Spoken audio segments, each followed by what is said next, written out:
organization. So you would have had expressions about, you know, having the right people on the bus. It's got nothing to do with the bus, but see, that one is empty.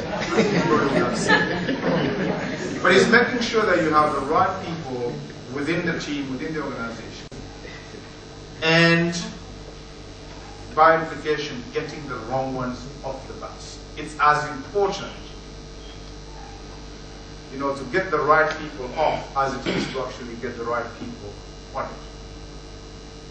You know, and you have all seen this, whether it is within your own department or even within your own private life. You can never motivate the wrong people to do the right thing. It's always challenging. You know, it is a struggle. So why waste time trying to educate people who can never do the right thing?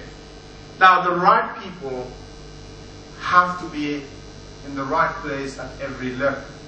So, for example, I talk about the right people in the bus, but sometimes the driver himself or herself might be the wrong person.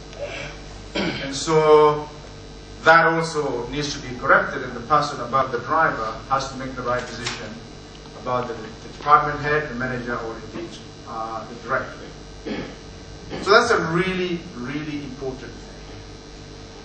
You know, you would hear things about, you know, we need the right level of support, so we need strong shoulders. But if the head is rotten, it doesn't matter how strong the shoulder is. And so you've got to have the right mix, both the troops, the middle managers, as well as the leadership.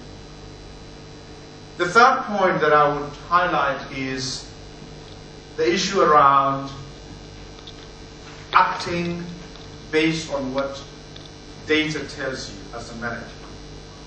When you are in business, there's a lot of time when people are biased by their own preferences. We are all human beings. We prefer to sleep on one side of the bed. And I'm sure all of you at home do exactly the same. You come to bed, you have one side. And so it's no different in place of work. You have biases, preferences, and that actually tries to influence how things get done.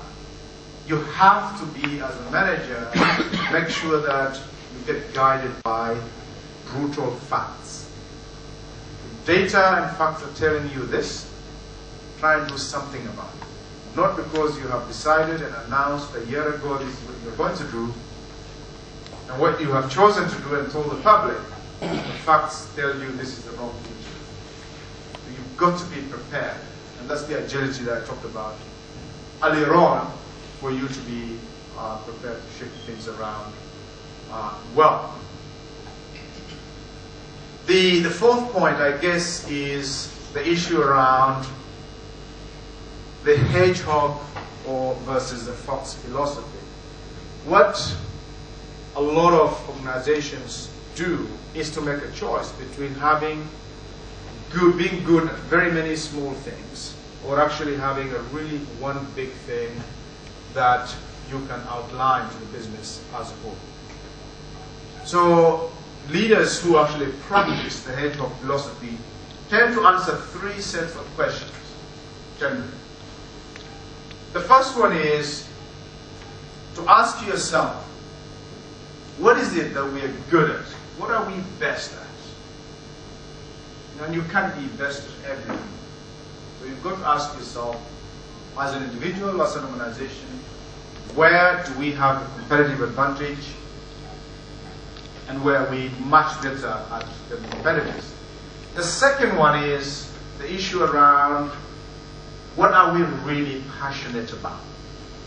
You might be really good at doing something, but guess what? It might not be the thing that wakes you up in bed in the morning to actually say, I enjoy doing this. Because when you really are passionate about something, it doesn't feel like work. You really enjoy it. And the last bit about that, philosophy is really about, yes, you can be great at something, you can be passionate about something, but does it make you feel money? We're in business.